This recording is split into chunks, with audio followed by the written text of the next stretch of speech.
2년 3개월 동안 지속된 코로나 가운데서도 오늘 이렇게 부활의 능력을 주신 주님을 찬양합니다. 혹 우리 가운데 코로나 때문에 지친 영혼들이 있다면 다시 한번 부활의 산소망을 주시기를 바랍니다.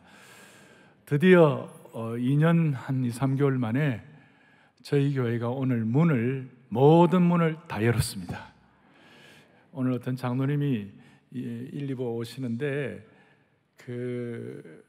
지하철에서 바로 본당으로 들어오도록 문이 열린 걸 보고 눈물이 났대요. 여러분들은 웃었습니까? 얼마나 감사한지.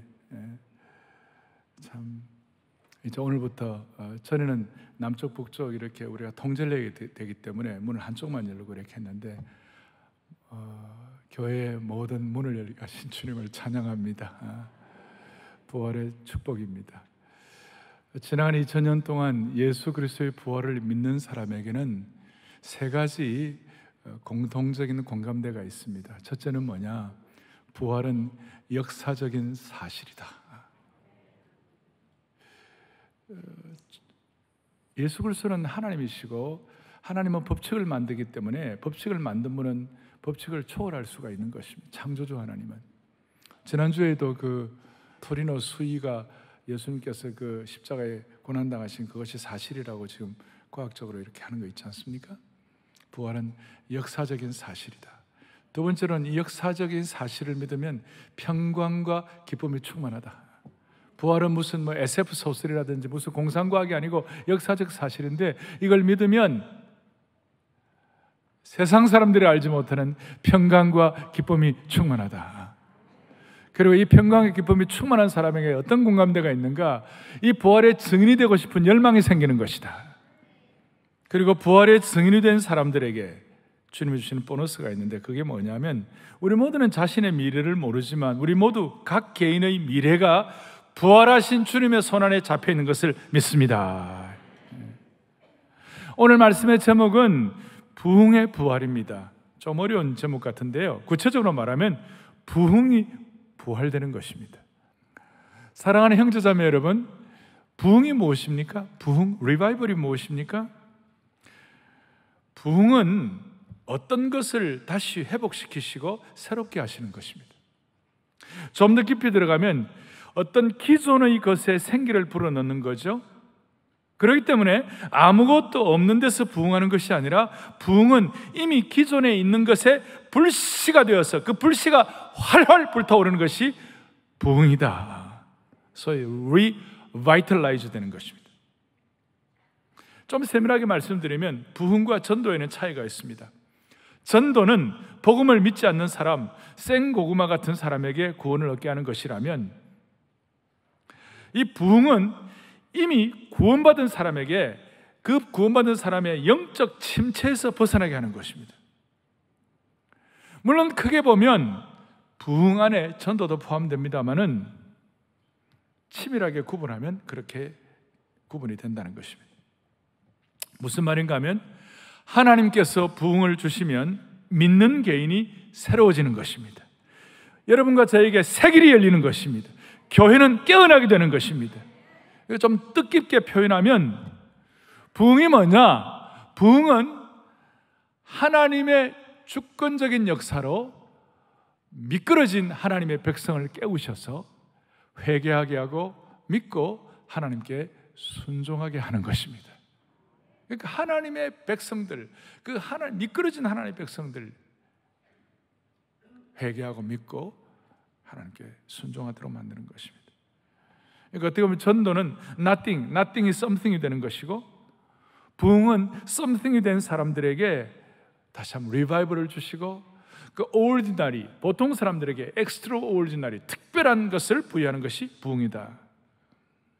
그러나 한국교회 부흥의 역사는 1907년도에 이미 예수 믿었던 길선주 장로님의 회개를 통하여 평양 부흥이 시작이 되었습니다. 물론 그 전에도 여러 가지 있었지만, 그리고 1973년도에 빌리그레암 그리고 한국교회 전도 집회 이런 걸 통하여 I found it, 나는 찾았네. 그래서 73년도 그 빌리그레암 전도 집회에 내년이 50주년 희년입니다. 사랑의 교회가 내년도 한국교회가 새롭게 부흥하는데 여러분과 제가 이 희년의 은혜에 우리가 할 역할들을 잘 감당할 수 있으면 좋겠어요. 80년대 한국교회가 불체로 일어나고 선교가 부흥이 되고, 저는 아직도 선연하게 기억하는 것이 청년대학부 시절의 부흥인 것입니다. 70년대, 80년대. 80년대 초반에 한국교회가 강력한 선교 부흥이 일어났죠. 무엇보다도 저는 90년대, 80년대 말 90년대에 이민교회의 부흥의 역사의 자리에 있었습니다. 미국 교회 사가들이 코리안 이미그런트 처치가 80년대, 90년대에 소위 사일런트 리바이벌, 소리 없는 부흥이 일어났다. 백인들의 시각에서 볼 때는 소리 없는 부흥이지만 이민교회에 큰 부흥이 일어나게 된 것입니다. 우리가 60년대, 70년대 한국교회가 또 부흥할 때 이성복 목사님 같은 그 부흥사가 있었어요. 한국교회에 참 신실한 부흥사였는데, 그 이성복 목사님이 가는 집회마다 대단한 그 은혜가 많았고 사람들이 변화되고 하늘에 불이 떨어지는데, 하늘에 불로서 이 제단 태워주옵소서, 엘리야의 때와 같이 지금도 돌과 흙까지 태워주옵소서. 산곡의 백합화 성도들이여 하늘의 저 나라를 바라보아라. 성도들은 산계곡의 백합화와 같은 성도들이 하늘의 저 나라를 바라보아라. 꿈결 같은 이 세상을 산다면 늘 살까? 꿈 같은 이 세상을 우리가 산다고 하지만 주님 바라보고 사는 것이 최고니라. 부흥이 일어난 것이, 여러분 잘 아시는 대로 부흥의 불길 타오르게 하소서. 90년대 초반 중반에 한국교회에 아주 그냥 강력한 이 부흥의 불길이 있었죠. 그러면 사랑의 교회 부흥은 어떨까? 사랑의 교회 78년도 세워져 가지고 80년대 부흥을 경험하고, 여러분 아시는 대로 2003년도 지금부터 거의 20여 년 전에 1차 특세할 때 얼마나 대부흥이 일어났습니까? 오죽하면 KBS 저녁 뉴스에 막 나오고 47일 동안 특별한 새벽에 일이 일어났는데, 그래서 그때 특세동이다 혹은 특세 젊은이다, 특세 장년들이다 하는 수많은 은혜가 기록으로 남아 있습니다. 기도의 부흥이 일어나고 헌신의 부흥이 일어나고, 제가 우리 특세 일어날 때 하나님께서 이 헌신의 부흥이라 이렇게 해가지고 그 이름만으로 소중한 얘기, 저희 교회 이 헌신과 부흥으로 교회를 지었어요. 그때 제가 이걸 내용을 쭉 읽어보니까 가슴이 뭉클하고 막 눈물이 나는 거예요. 사랑의 교회에 얼마나 큰 헌신이 있었는지. 그때 이걸 2만 부를 찍어가지고 온 교우들 가정마다 나눠준 걸 기억합니다. 뿐만 아니라 100대 헌신 기도 제목, 100대 기도 제목 해가지고 1, 2, 3 이렇게 해서 그냥 이게 너덜너덜해질 정도로. 제가 지금 갖고 있는 것은 여기 보입니까? 초록색이 양쪽으로 다 있는데 보입니까? 나는 한쪽만 보이는 것 같아요. 여기다가 X자를 다 썼어요. 뭐냐면 하루에 2번씩 이걸 가지고 기도한 거예요. 얼마나 놀라운지. 100대 기도 제목. 이런 기도의 부흥, 헌신의 부흥이 우리 교회를 통해서 일어났습니다. 믿음의 전성기를 시작한 분들이 계셨고, 내 생명의 주여 기적을 달라고 기도했고, 그리고 이 기도를, 이런 부흥과 이런 걸 통하여 마귀의 세력을 향한 선제 공격을 할 수 있게 하시고, 그래서 오늘 오후부터 참 놀라운 것은 여러분, 내일부터 모이는 거 다 해제되는 거예요. 내일부터 하나님께서 선대해 주셨던 부흥, 그리고 사랑의 교회가 경험했던 부흥, 역사의 현장에 여러분들 주인공이 되기를 바랍니다. 우리 교회가 한 번씩 그렇게 좋기도 합니다만은, 내가 없을 때 부흥이 일어나면 어떻게 하나, 그런 비극이 일어나지 말기를 바라는 것이, 오늘 말씀을 통하여 우리가 몇 가지 좀 정리를 하도록 하겠습니다.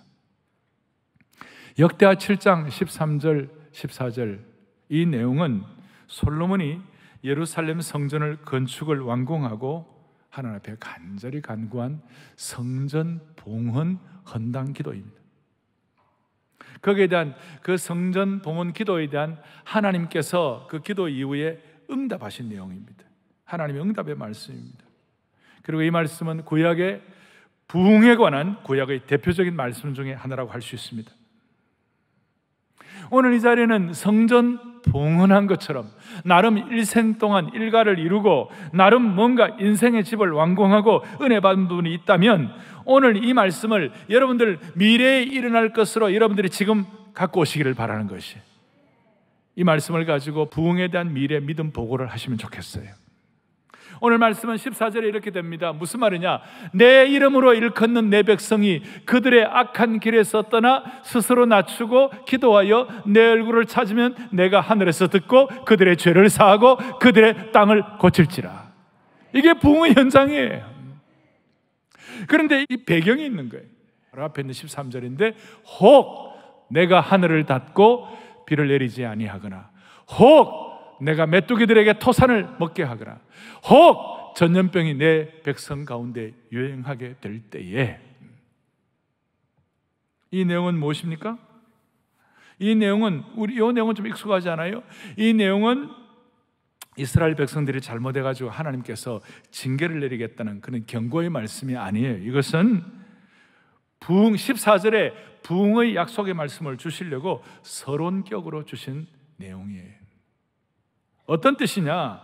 하늘이 닫혀서 비가 내리지 않는, 이게 뭡니까? 가뭄이죠. 메뚜기들이 토산을 먹는 것, 이게 뭐예요? 병충해가 일어나는 거예요. 그리고 전염병, 역병, 지금 우리 코로나같이 유행하게 되는 것, 전염병, 역병이 유행하게 될 때에 가뭄과 병충해와 전염병은, 물론 지금도 전염병은 심각하지만 그 당시에 가뭄과 병충해는, 이 자연재해는 지금 우리들하고는 상황이 달라요. 그 당시에는요, 심각한 환경, 죽고 사는 문제였어요. 비록 내게 죽고 사는 문제의 환경이 있다 할지라도, 자연재해의 재앙이 있다 할지라도 하나님 앞에서 부흥을 경험하면 해결되는 것이다, 이거예요. 우리가 이런 내용들을 앞에 놓고 기도할 때 이게 뭔가 우리에게 절실해지는 거예요. 우리 가운데 자연재해를 맞이하는 분도 있겠지만 영적으로, 우리 가운데 영적인 고갈 상태, 가뭄이 있는 분도 있을 수 있고, 영적인 병충해가 들어가지고 속이 깔까먹힌 분들 계실 것이고, 영적으로 역병이 당한 분도 있을지 몰라요. 이런 분들이 있다 할 때에 오늘 이 14절의 말씀이 여러분들에게 약속의 말씀이 되기를 바라는 것이에요. 영적으로, 육적으로 병든 분들, 죽음과 같은 환경에서 절망한 자들이 할지라도 하나님의 때에 하나님의 손 안에서 다시 일으켜 세우시겠다.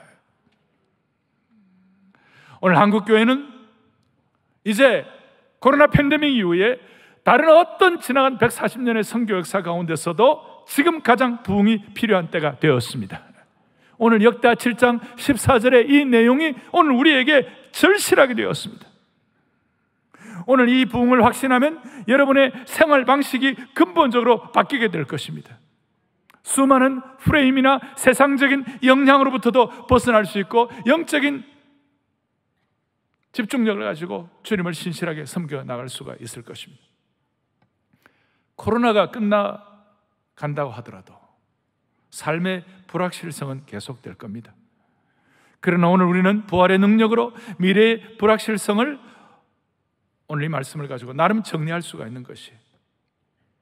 우리가 흔히들 부활주일 메시지를 들으면 부활은 믿을 만한가, 어떤 부활에 대한 어떤 변증적으로 또 교리 이런 내용들을 많이 말씀을 하죠. 그것도 뭐 큰 의미가 있기도 하고 그것도 귀하지만, 오늘 이 내용은 여러분 생활 부흥, 마음 부흥, 심령의 부흥, 공동체의 부흥, 국가의 부흥 어떻게 되는지 하나님 은혜 주시기를 바라는 것이에요. 자, 오늘 이 부흥을 우리가 생활 부흥으로, 오늘 실체의 부흥으로, 우리 공동체 한국교회 부흥으로, 국가의 부흥으로 경험하기 위해서는 첫 번째 뭘 해야 되는가? 부흥의 대상이 누군지를 명확하게 알아야 돼요. 14절 내용을 한 절을 가지고 제가 또박또박 분석하면서 정리를 할 테니까, 여러분들 오늘 14절이 여러분들에게 주시는, 오늘 이 시대에 코로나 팬데믹 이후에 여러분들의 삶에 주시는 요절의 말씀이 되기를 바라는 것이에요. 먼저 부흥의 대상이 누구인가? 누가 부흥의 대상일까요? 내 주위에 있는 다른 사람들입니까? 아니면 다른 나라 사람들입니까? 아니면 옛날 사람들입니까? 아니면 타 종교 사람들입니까? 여러분 14절 앞에 보니까 부흥의 대상이 누구냐? 14절 앞에 내 이름으로 일컫는 내 백성이 부흥의 대상이 되는 것입니다. 하나님의 백성들, 하나님의 친백성, 하나님의 자녀가 부흥의 대상이 될 수가 있는 것입니다. 아니, 오늘 우리 가운데 우리가 예수 그리스도를 구세주와 주님으로 고백하는 하나님의 자녀들이라면 부흥의 대상이 될 수가 있는 것입니다. 무슨 말인가? 부흥은 보편적인 것이 아니에요. 부흥은 타종교인에게 적용되는 것이 아니에요. 부흥은 어떤 잘못된 사회주의자에게 적용되는 것이 아니에요. 부흥은 반드시 하나님의 백성들, 하나님의 친백성들, 로마서 10장에 바울이 고백한 대로 주의 이름을 부르는 자는 구원을 받으리로다. 주의 이름을 부르는 자들은 부흥을 얻으리로다. 오늘 이 예배에 참석하신 사랑하는 형제자매 여러분, 우리 모두는 주님의 이름을 부르고 주님이 우리의 구세주로 고백하는 하나님의 백성이 되신 줄로 믿습니다. 아니, 오늘 여러분 예수 그리스도가 우리의 주님이라고 여러분 고백하십니까? 다시 한번 고백하십니까? 그렇다면 저와 여러분들은 부흥의 대상이 되는 것입니다. 하나님의 친백성이 되는 것입니다. 저는 여러분들의 상황을 다 모르지만 오늘 우리가 하나님의 부흥의 대상이 되는 것을 저는 확신하는 것입니다. 부흥의 대상이 하나님의 백성이라는 것은 어떤 뜻입니까? 내가 하나님의 백성이 되어가지고 그 은혜의 감격에서 시간 가는 줄 모르고 울고 찬양하고 기도하고, 또 내가 하나님의 백성이 된 것이 너무 감사하여 새벽 2시, 3시에 나도 모르게 눈이 떠지고, 그렇다면 특세에 한번 달려가자는 그런 마음을 가지고 달려오고, 아니 특세가 아닐 때라도 우리가 하나님의 백성이 된 사실 앞에 내 생애에 가장 고귀하고 소중한 것은 내가 예수 믿고 하나님의 백성으로 친백성 된 것인 줄로 믿습니다. 이 부흥은 하나님을 사모하고 갈망하는 하나님의 백성들에게 파도처럼 일어나게 하는 것입니다.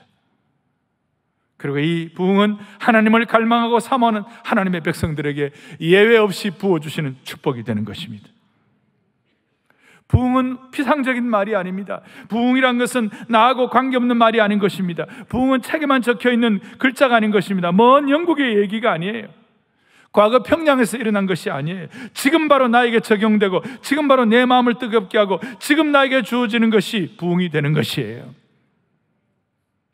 나 같은 사람 뭐 되겠나라고 자격지심으로 엎어져 있는 분들이 있다면 여러분도 부흥할 수가 있는 겁니다.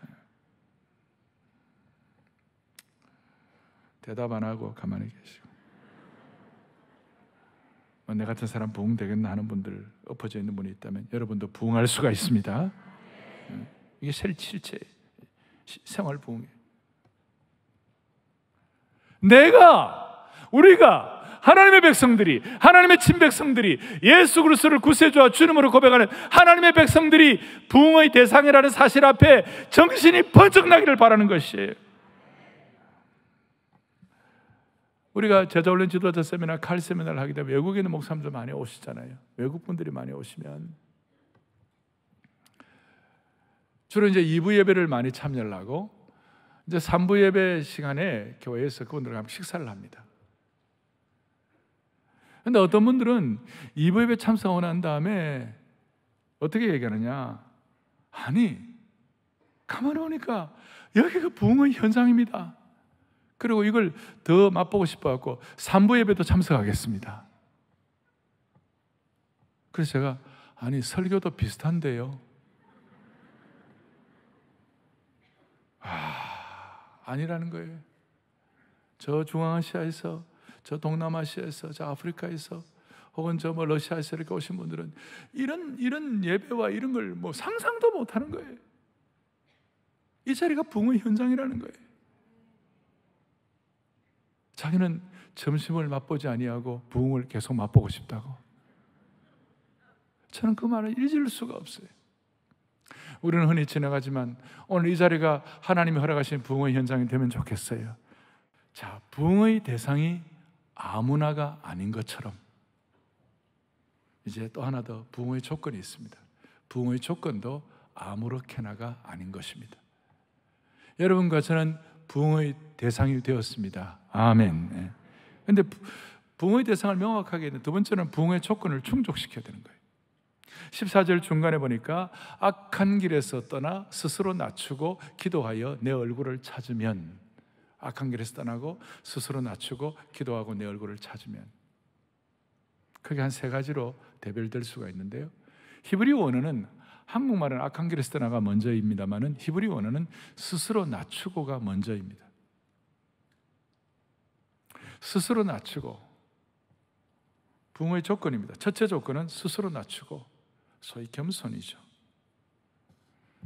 여러분, 이의야를 막론하고 겸손한 자에게 하나님은 부흥을 주시는 것입니다. 여기서 말씀드리는 겸손은 겉으로 그냥 이런 겸손이 아니라 드러난 자세보다도 하나님 앞에서 진짜 나의 모습을 깨닫는 것이 겸손입니다. 하나님 앞에서 내가 누구인지, 소위 하나님 앞에서 자기 주제 파악이 잘 되는 사람이 겸손한 사람인 것입니다. 그래서 국어를 잘하는 사람이 겸손한 자입니다. 국어는요, 주제 파악을 해야 합니다. 언어 영역의 핵심은 주제 파악을 하는 것입니다. 무슨 말인지를 모르시면 저도 주제 파악이 안 됩니다. 그런데 주제 파악의 핵심은 이겁니다. 주제 파악의 중요한, 겸손의 중요한 키 중에 하나가 바울이 깨달은 진리입니다. 고린도전서 4장 7절에 바울은 고린도 교회를 향하여 너에게 있는 것 중에 받지 아니한 것이 무엇이냐? 우리에게 있는 것 중에 받지 아니한 것이 무엇이냐? 이것은 허를 찌르는 것입니다. 겸손은 겉으로 허리를 굽히는 정도가 아니라 내게 있는 소중한 것들이 주님께로부터 왔다는 것을 고백하는 것이죠. 진실로. 우리 가운데는 자기 분야에서 열심히 노력해서 자수성가하고 성공한 분들도 많이 계세요. 그런데 겸손하게 되면 그런 것조차도 주님께서 허락하시고 주님께로부터 왔다고 고백하는 것입니다. 오늘 우리에게 이런 참 겸손의 은혜를 주시면 좋겠습니다.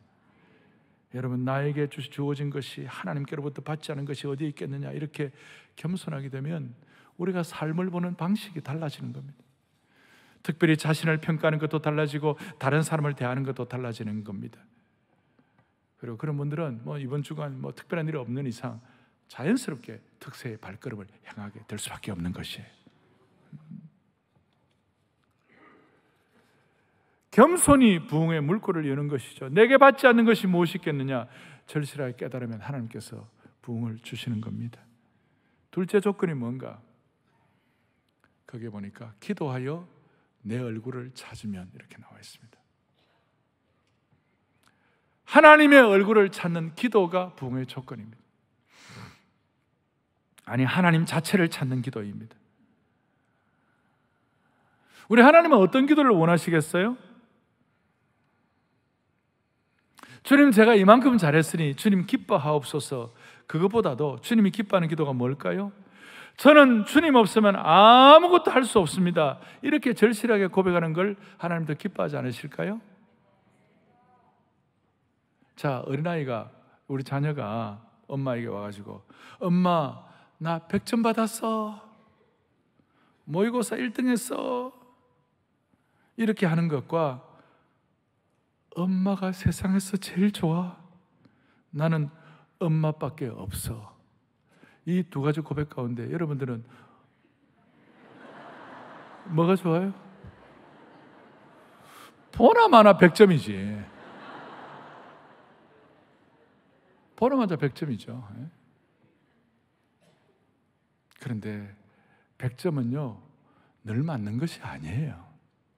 학생시대 또 100점 받았다고 사회생활 100점 받는 것도 아니에요. 환경에 따라서 왔다 갔다 하는 거예요. 그런데 엄마밖에 없어. 엄마밖에 없어. 어떤 환경에도 엄마가 제일이야. 엄마밖에 없어. 그럴 때 엄마의 가슴은 눈물 젖고 뭉클하고 자식 키운 보람이 있는 거예요. 우리 하나님은 이것보다 훨씬 더 하세요. 우리가 뭘 가지고 하나님을 기쁘시게 할 거예요? 하나님의 얼굴을 찾는 기도, 하나님만을 찾는 기도. 우리가 하나님만을 찾는 기도를 하게 될 때 하나님은 우리에게 부흥을 허락하여 주시는 것이에요. 주님의 영광만을 찬양하고 주님이 나의 전부라고 그러고 주님 한 번만으로 나는 만족한다고 그러고 나는 예수님만으로 참 만족을 누린다고 그러고 이렇게 할 때 이게 주님의 얼굴을 구하는 기도가 될 수가 있는 것이죠. 하나님의 얼굴을 찾는 기도. 주님 없이는 단 하루도 존재할 수 없다고. 이것이야말로 하나님의 얼굴을 찾는 기도.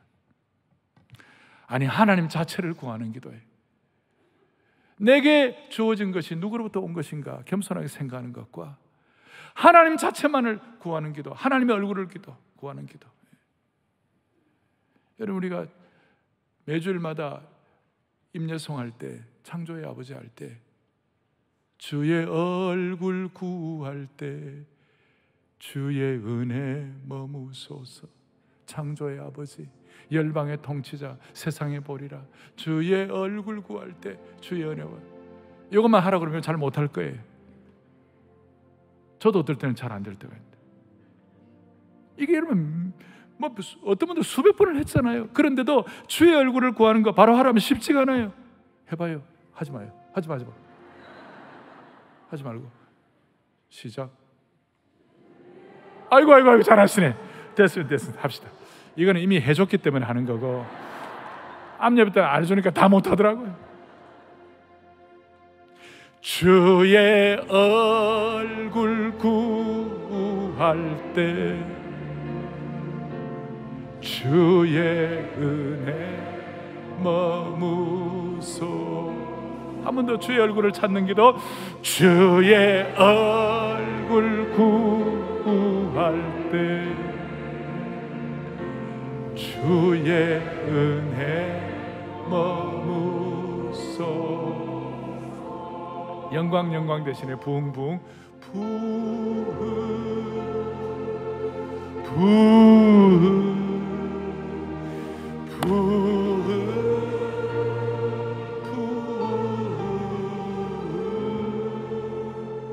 아멘. 이거는 연습도 안 했는데 어떻게 그렇게 잘하세요? 네. 주의 얼굴을 구할 때 하나님 부흥을 주시는 겁니다. 놀라운 것입니다. 그리고 주의 얼굴을 구할 때 하나님 복잡한 마음의 창문들을 다 닫아 걸고, 세상을 향한 창문을 닫아 걸고 하나님께 진심으로 집중한 무슨 일이 벌어지는가? 그 기도가 성령님과 함께하는 기도로 만들어 주시는 것이, 기가 막힌 일이 벌어지는 거예요. 성령님의 역사가 있는 기도가 되는 것입니다. 유다서 1장 20절에 보면 이런 내용이 나옵니다. 사랑하는 자들아, 너희는 너희의 지극히 거룩한 믿음 위에 자신을 세워, 믿음 위에 자신을 세우는데 성령으로 기도하라 그랬어요. 하나님의 얼굴을 구하고 찾고 기도할 때 우리는 성령으로 구하게 되는 겁니다. 성령으로 기도할 때 무슨 일이 벌어요? 불을 받는 것입니다. 성령의 불을 받는 것입니다. 오순절 다락방에 임한 성령의 모습을 불의 혀로 표현했습니다. 세례 요한은 자신은 물로 세례를 주지만 예수님은 성령과 불로 세례를 주시는 주님이시라고 말씀하는 것이에요. 여러분, 오늘부터 시작되는 특세를 통하여 성령으로 기도하는 자 되게 하여 주시옵시고, 불을 가슴에 품고 기도하는 주의 백성들 되기를 원하는 것입니다. 성령의 불을 가슴에 품고 기도할 때 하나님은 부흥을 주시는 것이. 옛날에 우리 신앙의 선배들, 또 우리 부흥사들, 부흥사경의 목사님들이 불 받아라 하잖아요. 불 받아라 하잖아요. 그 불 받는 것이 뭐예요? 성령의 불을 가슴에 품고 기도하라, 그 말이에요. 주의 얼굴을 구하는 특별한 기도의 특징이라고 말할 수 있습니다. 오늘 성령의 불을 받아 기도하는, 주의 얼굴을 구하는 기도를 할 때 하나님은 부흥을 주실 것입니다. 또 하나의 조건이 있습니다. 악한 길에서 떠나라고 했습니다. 스스로 낮추고 기도하고 하나님의 성령님으로 함께 하나님의 얼굴을 구하는 기도를 하고, 겸손하고 기도하고, 그 다음 악한 길에서 떠나는 것, 소위 회개입니다. 회개의 정의가 뭡니까? 악한 길에서 떠나는 것입니다. 방향을 바로잡고 악한 길에서 떠나는 것입니다. 무슨 뜻입니까? 우리가 지금 주 안에서 예수 믿는다고 하면서도 게으르게 살았다면 돌이켜 부지런해지라. 지금도 마음에 분노가 가득 차 있고 오해가 있다면 돌이켜 마음의 평안을 회복하라. 회사에서 재정적으로 부정직하게 지금 살고 있다면 돌이켜서 깨끗하게 하라. 남자분들 아내 이외에 다른 여인과의 관계를 맺고 있다면 돌이켜 가정으로 돌아오라. 악한 길에서 돌이키라. 온갖 종류의 중독에 빠져 있다면 돌이켜 끊으라. 여러분, 어느 정도의 게임은 제가 봐주겠어요. 그건 너무 심한 게임에 빠져가지고 밤낮이 왔다 갔다 하는 분들은 돌이키라. 부흥이라는 것은 과거가 어땠든 간에 그걸 돌이키고 청산하라는 것입니다. 예수님께서 뭐라고 말씀하십니까? 그 마음에, 가늠한 여인, 그 마음에 부흥이 일어난 여인에게 뭐라고 얘기합니까? 가서 다시는 죄를 범치 말라. 길에서 돌이키라는 것입니다. 돌이키라는 것. 암예배 나 마치고 그러는데 목사님, 게으름이 죄입니까? 돌이키라고 그러니까 그게 아마 찔렸던 것 같아요. 그래서 제가 뭐라고 그러냐면, 뭐 나는 잘 모르겠지만 주님께서 뭐라고 얘기했냐? 악하고 게으른 종아, 그랬어요. 돌이키라. 이번 특세에 하나님께서 내주셔가지고 모든 것이 하나님께로부터 왔다와 감사하고 하나님 자체를 구하고 회개의 문을 열고 삶을 정리하는 축복이 있기를 원합니다. 예. 자, 정리하겠습니다. 그럴 때 하나님께서 무슨 열매를 주시는가? 부흥의 열매를 주시는 거예요. 14절 마지막 부분에 어떤 열매를 주시는가? 내가 하늘에서 듣고 그들의 죄를 사하고 그들의 땅을 고칠지라. 부흥의 대상이 누군지를 명확하게 하고 하나님의 얼굴을 찾고 구하는 기도를 하는, 이제는 중요한 것은 부흥의 열매를 믿어야 되는 것이에요. 첫째 열매는 뭐냐? 하나님께서 하늘에서 듣는다고 하셨어요. 오늘 이 예배 시간에 주님 앞에 찬양하고 기도하고 간절히 메어 달리는 기도의 총량을 주님이 들으신다, 그 말씀이에요. 특세에 모여가지고 수만 명의 성도들이 모여가지고 간절하게 주님 앞에 기도할 때 그걸 외면하지 않으시고 헛되이 하지 않으시고, 또 우리의 눈물도, 우리의 상처도, 우리의 절망도, 우리의 겸손도, 우리의 회개도 헛되이지 않으실 주님이심을 믿습니다. 심지어 우리의 울부짖는 기도도, 부르짖는 기도도 헛되이지 않으시고, 우리가 이제 이번 특세에는 주여 우리가 부르짖나이다 이렇게 기도할 때 하나님께서는 기도의 총량을 들으시고 하나님은 들으신다는 것입니다. 또 하나 열매가 뭐냐? 죄를 사하시고 그들의 땅을 고칠지라. 실제적으로 용서하시고 치유하신다는 겁니다. 우리는 주님 앞에 늘 부끄러울 때가 있습니다. 떳떳해서 얼굴이 참 떳떳 나아갈 자격이 없는 것 같은 느낌을 가질 때가 있습니다. 그러나 주님은 오늘도 용서하시고 치유하실 준비가 되어 계시는 것입니다. 오늘 이 주님의 치유와 용서를 기대하십시다. 팬데믹 이후에 오늘 이제 엔데믹이 와가지고 앞으로 이제 코로나 뭘 정된다 할 때 뭐가 우리에게 답이 될까요? 뭐가 우리의 답이 될까요? 네. 무슨 정치가 답이 될까요? 무슨 법이 답이 될까요? 우리 교회 앞에 대법원이 있는데 대법원이 우리를 치유합니까? 정치가 우리를 부흥하게 하는 것입니까? 물론 누가 대통령이 되고 누가 대법관이 되는 건 중요합니다. 그래서 우리 투표를 잘해야 합니다. 그러나 부흥은 대통령과 대법관을 통해서 오는 것이 아닙니다. 수많은 정치 권력들이 있지만 다 지나가는 것입니다. 지난 20년 동안 우리는 보아온 것입니다. 사랑하는 영가족 여러분, 우리의 영혼의 눈을 바로 뜨고 우리 코로나 이후에 여러분들 한 분 한 분이 부흥의 은혜의 대상이 되기를 바라는 것이에요.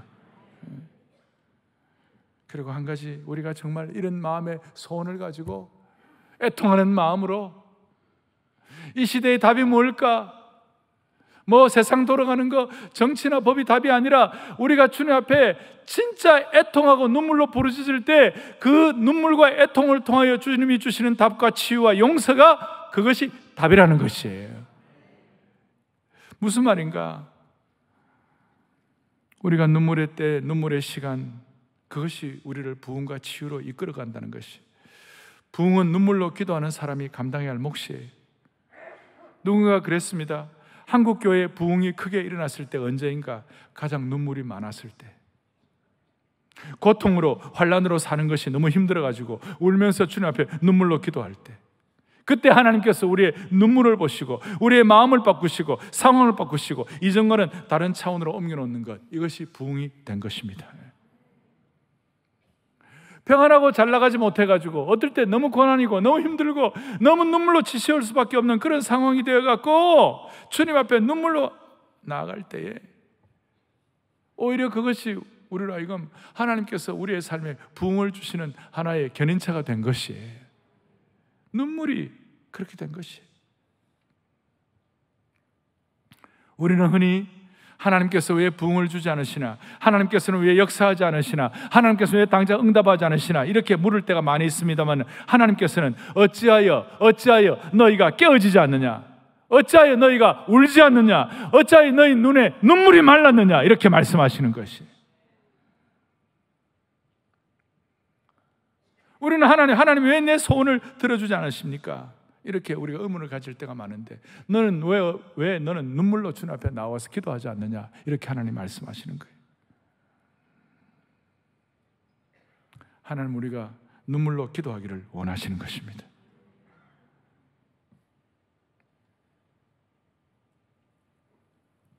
그럴 때 주께서 우리에게 참된 믿음의 실체를 우리 모두가 다 경험할 수 있도록 붙잡아 주실 겁니다.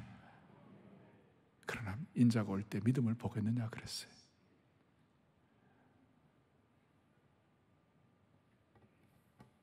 말씀을 정리하십시다.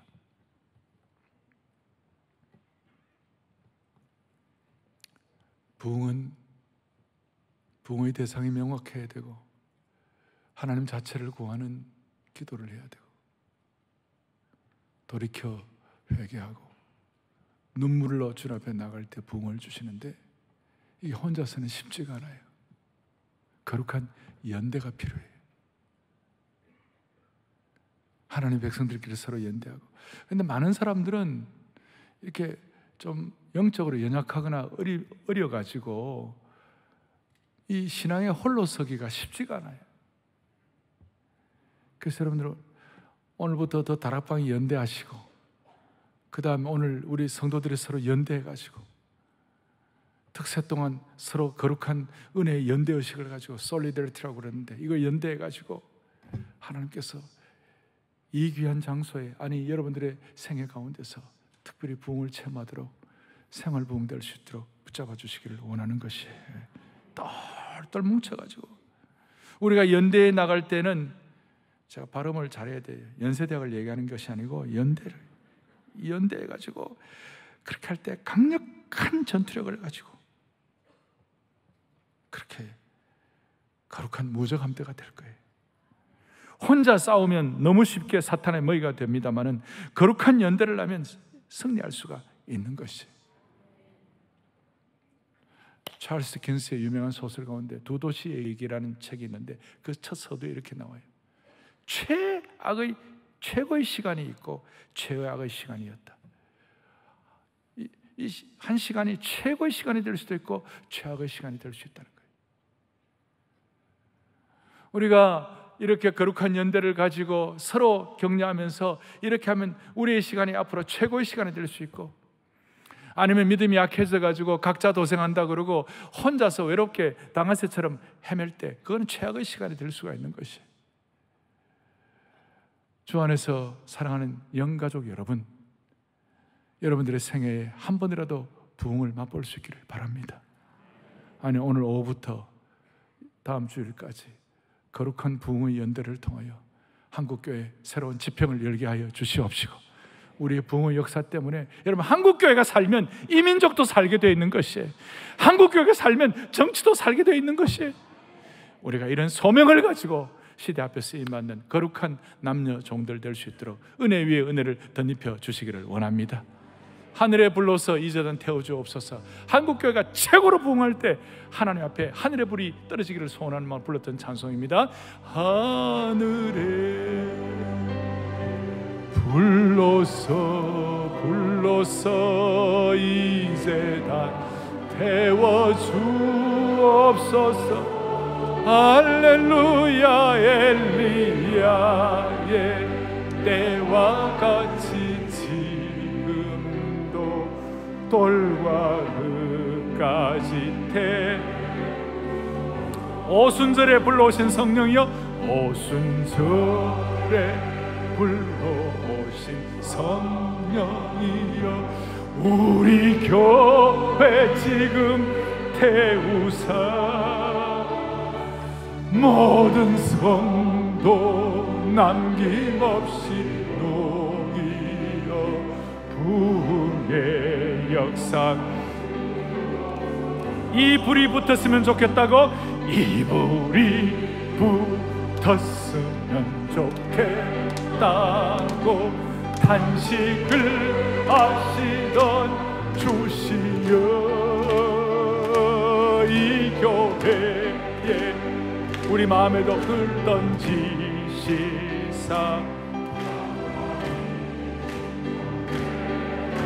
무너진 제단을 다시 쌓고서, 무너진 제단을 다시 쌓고서 기도의 향불을 올리사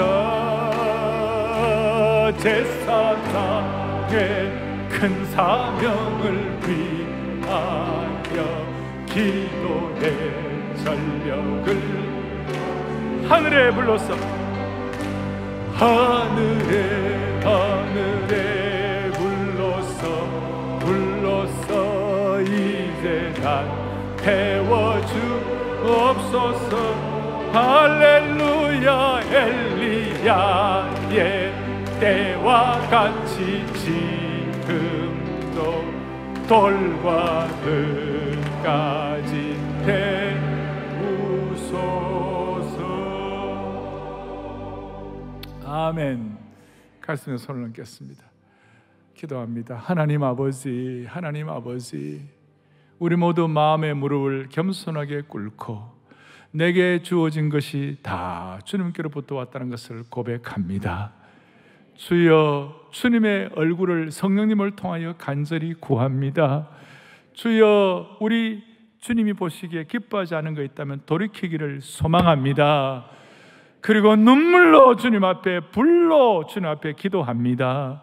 주여, 우리 모두의 심령 속에는 모든 것들, 부족한 것들은 치유하시고 잘못된 것들은 용서하여 주시옵소서. 오늘 오후부터 있을 특세를 통하여 하늘에 불이 떨어지게 하옵소서. 우리 주 예수 그리스도를 받들어 간절히 기도 올리옵나이다. 아멘.